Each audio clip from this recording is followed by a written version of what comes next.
అంశము. నీ ఆలోచనలే నిన్ను నడిపిస్తాయి. వాక్యము. సామెతలు గ్రంథము 4వ అధ్యాయము 23వ వచనము. నీ హృదయములో నుండి జీవధారలు బయలుదేరును, కాబట్టి అన్నిటికంటే ముఖ్యముగా నీ హృదయమును భద్రముగా కాపాడుకొనుము. ప్రభువునందు ప్రియులారా, నేటి వాక్యమును ధ్యానించుకుందాము. మనిషి హృదయంలో పుట్టే ఆలోచనలకు అంతే ఉండదు. మన గుండె నిరంతరం ఎలా కొట్టుకుంటుందో అలాగే మన హృదయం కూడా నిరంతరం ఆలోచిస్తూనే ఉంటుంది. మన హృదయానికి మంచేదో చెడేదో తెలుసు. అయితే నరుల హృదయాలోచన వారి బాల్యము నుండి చెడ్డది అని ఆదికాండము 8:21లో దేవుడు చెప్పినట్లు మనుష్యులందరి హృదయాలలో మంచి ఆలోచనల కంటే చెడ్డ ఆలోచనలే ఎక్కువగా ఉంటాయి. మనం ఏం ఆలోచిస్తుంటామో దేవునికి ప్రతిదీ తెలుసు. ఎందుకంటే ప్రతి మనిషి హృదయము దేవునికి తేటగా కనబడుతుంది.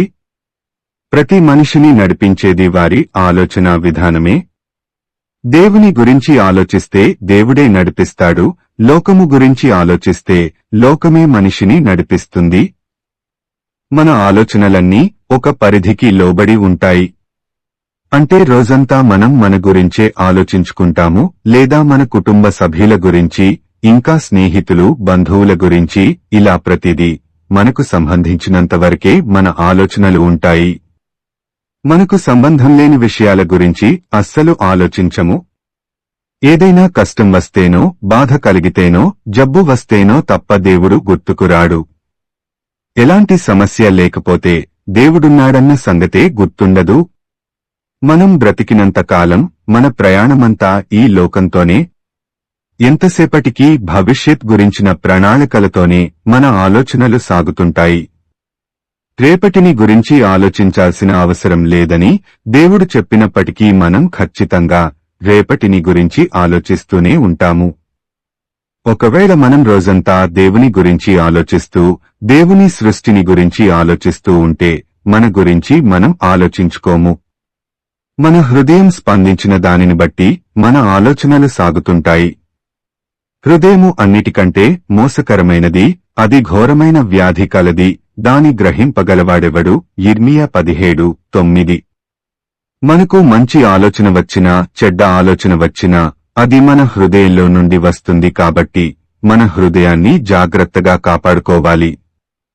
మన హృదయంలో దేవుని వాక్యముంటే మన ఆలోచన విధానం ఇతరులకు మేలు చేసేదిగా ఉంటుంది.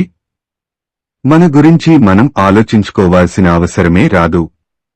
నరుని హృదయములో ఆలోచనలు అనేకములుగా పుట్టును, యెహోవా యొక్క తీర్మానమే స్థిరము. సామెతలు 19:21. ఒక్కటి మాత్రం నిజం, మన గురించి మనం ఆలోచించుకున్నా ఆలోచించుకోకపోయినా దేవుడు మాత్రం మనకు చేయాల్సినవన్నీ చేస్తాడు. అయితే మన గురించి మనం ఆలోచించుకోవడం వలన జరిగే అనర్థం ఏమిటంటే దేవుడు మన పట్ల కలిగియున్న ప్రణాళికని మన జీవితంలో నెరవేరకుండా అడ్డుపడుతుంటాము. కాబట్టి దేవుడు మన పట్ల కలిగియున్న ప్రణాళిక నెరవేరాలంటే మన హృదయంలో పుట్టే ఆలోచనల్ని మనం నిశితంగా గమనించుకుంటూ దేవునికి వ్యతిరేకంగా ఆలోచించకుండా నియంత్రించుకోవాలి.